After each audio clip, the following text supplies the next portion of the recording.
Week 2 in the NBA in the books. Mm-hmm. And while it's early in the season, it was a big week. A lot happened for the Jazz. A lot of this. Up and down. Very up and down week. We were talking about this. They were up to first place in the West. And now are 8th in the West, 3rd in our division. So it was... And again, we've talked about this last week too. Yeah. West is going to be compact. Yes. And we also talked about, I think, the team that's going to go probably the farthest or have the easiest time and the best record in the West is going to be the team that gets through, injury scares, which brings us to this week. Yeah. And every team's going to have them, right? The Jazz have 2 injuries, one more significant than the other. Ed Davis broke his fibula, out 4 weeks minimum. I think he's going to be gone 5 to 6. It's going to take a minute to get him worked back. Moutier was out tonight for the Clippers with hamstring tightness, so that one's not as big of an issue. But injuries already very early on in the season. We need to Mr. Potato Head him and Exum. Like, we just take the good parts. Don't even put them in the same sentence. We just put them together as they fall apart. That's rude. He's only had 1 injury so far. And it's just tightness. It was precautionary. Also, Exum down to the Stars. Yeah. That's not a good sign. No, not for $9 million. No, not a good sign. That's not. I don't like. I mean, I don't think anyone likes that. No. If you're Exum, you can't be happy. It's a path back to the team, though. If he's showing stuff, I think it is. I mean, he's had. If we're talking ups and downs, like we were about the Jazz this week, as far as ups and downs, like he has moments where he looks like he's always like almost a deer in the headlights, but at times he seems like he's putting it together and then he just ends up getting injured. If he can put like a string of games together and just kind of look explosive, good on defense, bring him back to the team, man. Sure. We need some defense here and there. I'm not going to say no to that. Absolutely. So on the week, Jazz finished 2-2. Barely beat the Suns. It was closer than it should have been. Yeah. Honestly, we should have probably lost that game. They just couldn't shoot free throws, and Rudy decided that he was Jeff Hornacek. My guy. He made his free throws, and that's all that matters. What did he end up? I think he only missed 1. Let me look that up real quick. Free throws for Rudy, 11 of 12. 11 of 12. That's what's up. Yes. Everyone's all talking about getting Rudy a 3-point shot. Just keep making your free throws. That's all I want from you. They look like they were fouling him on purpose. I think they were probably pretty frustrated by that. They're like, no, it didn't go well. He shoots 67%. Why is he shooting over 90? And he finished with 15 points. Mm-hmm. So he got all of his points from the free throw line. Yeah, not making a ton of field goals. That's crazy to me. Again, turnovers they seem to be a theme for the Jazz this year. A lot of turnovers in this game, but they did pull it out. And while it can be said we should have lost that game, I always felt like we were going to win it. While I was watching, even when we were down, it still felt like we were in control. It still felt like we knew we had it in us to win. I never felt like the game was away from us. And when we won, I was like, yeah, that sounds about right. It wasn't necessarily deserved, but it was a though. scare. Yeah, it wasn't like... Sure. They gave us... When you hear Ayton's out for 25 games, I'm assuming we're going to probably steamroll him.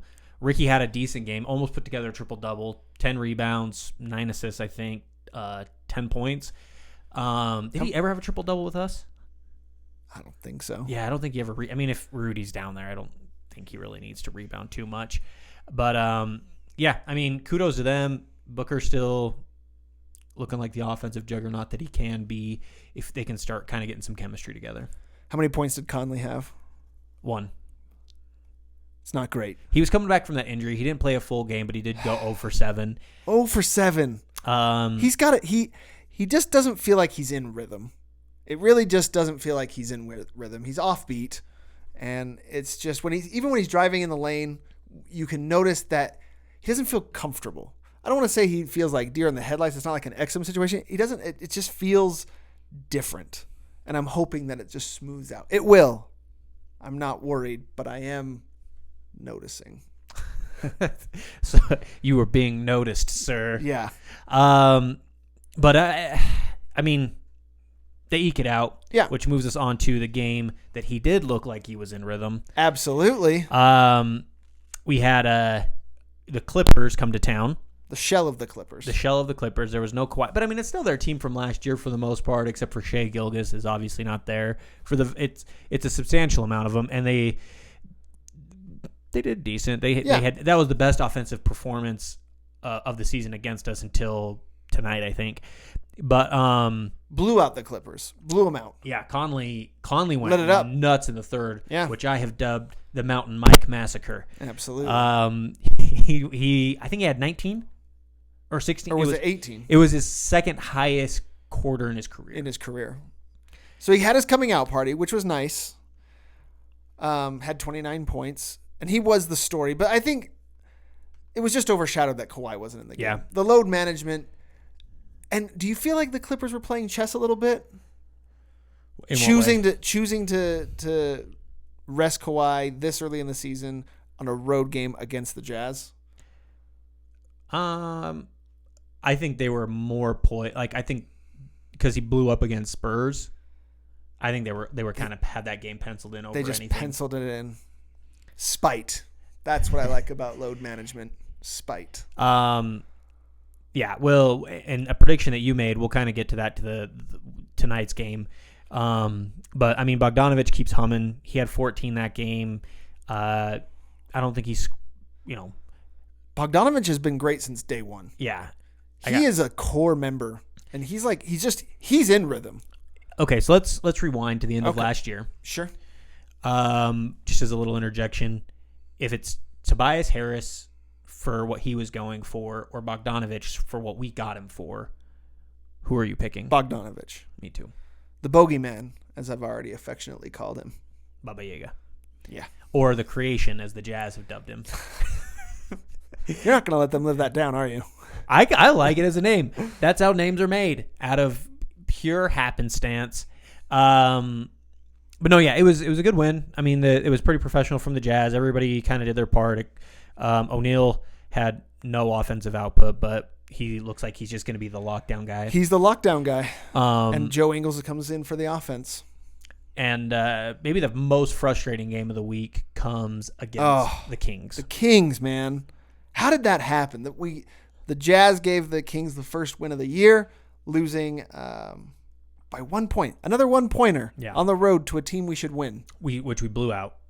We blew them out last week. What happened? What was the biggest difference that you noticed? Buddy Hield being in, but it just seemed like, I don't know. Darren Fox is starting to catch stride, and you actually saw that today against the Knicks too.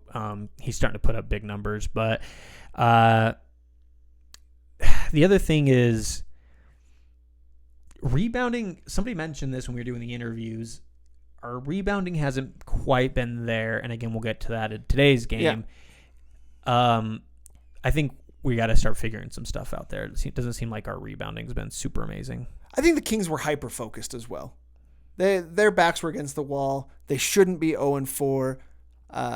They just got blown out by the Jazz. I think they were dialed in. And I don't want to say that the Jazz overlooked them. I don't want to say it was a trap game. I don't think that we matched their energy, I think is a better way to say it. But at the same time, these are games you have to win. I don't want to make excuses. Like, if you want to be home court, top of the West, you have to win that game. There's a few teams in the West that you have to beat. Yeah. You have to beat the Kings. You have to beat the Suns, the Grizzlies. And the Thunder. I think you have to beat the Thunder. And now the Warriors. Yes. And all of them are still going to be super competitive games, but those are ones that we are going to have to eke out because you're going to drop games to the big teams. You're going to. They're going to. We're going to. The difference is going to be when we meet the East and when we meet the bottom five.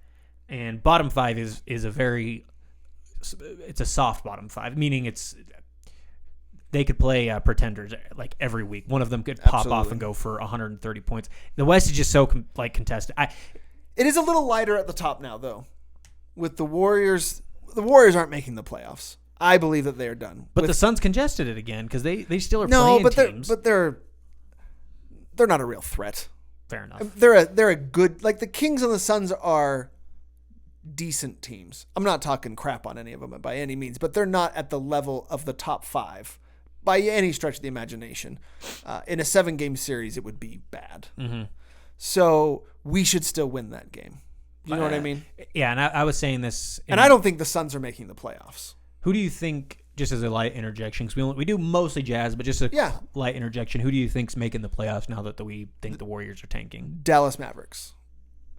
So in my opinion, we got the top 5. In any order, you have Denver, Jazz, Houston, Clippers, and Lakers. That's your top 5. You had the Warriors in there somewhere at the beginning of the season, and they've bowed out. Now your bottom 3, I think, are going to be Portland, San Antonio, and Dallas in any order.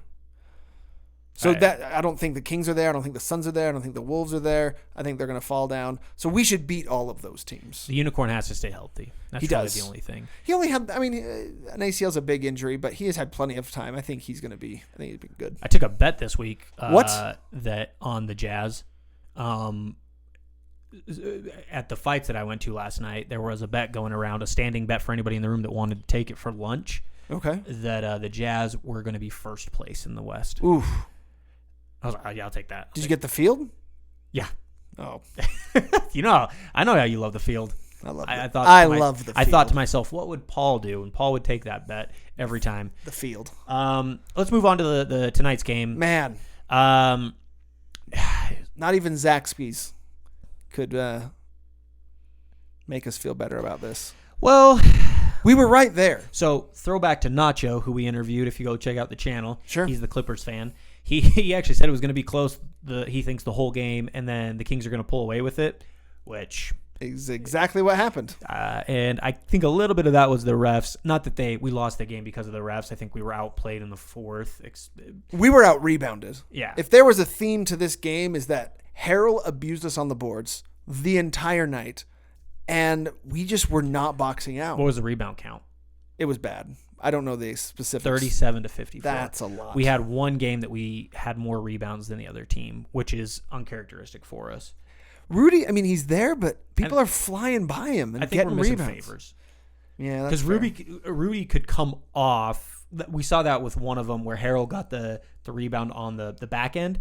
Rudy went to go block who was driving, and then it was like Conley on Harrell on the back end. So all he had to do was just quickly jump up and just kind of go right over the top of Conley. Like, Conley's never going to block that. No. I think that's where we're going to miss Favors.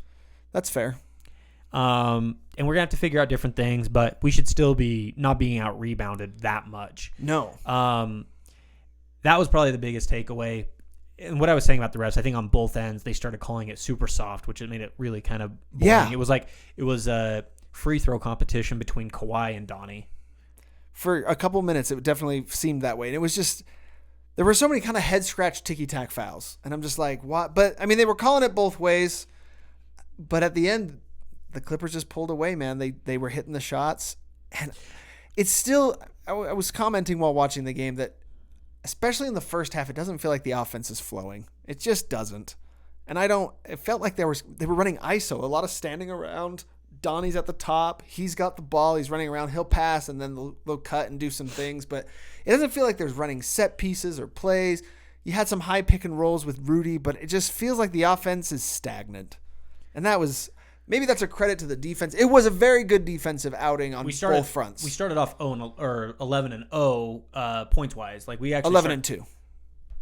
Well, when I left for downstairs, it was 11-0. We had scored the first 11. It was 11-0, and then they went down and scored. I thought, I could be wrong. We'll take Paul. At some point, it was 11-2, so we'll just take Paul's word on it. Well, because we got a 10-point lead, and they said that was the largest lead of the game. Gotcha. So I do believe it was 11-2. Let's do. We didn't actually talk about this in prep. We made a mistake. What? Last week we gave the Player of the Week to Bogdanovich. Okay. Who do we want to give it to this week, Paul?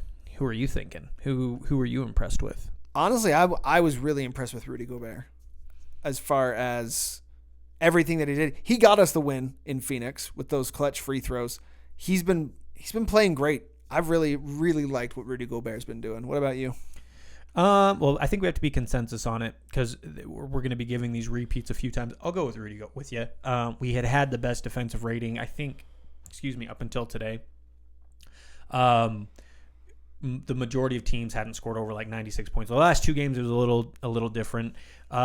Mitchell has been knocking on the door. We're going to give it to him probably the majority So, of the time, just because unless he has like a really bad month. But the win against the Suns, we should have lost in a 1-3 week. Looks a lot worse than a 2-2 week. Absolutely.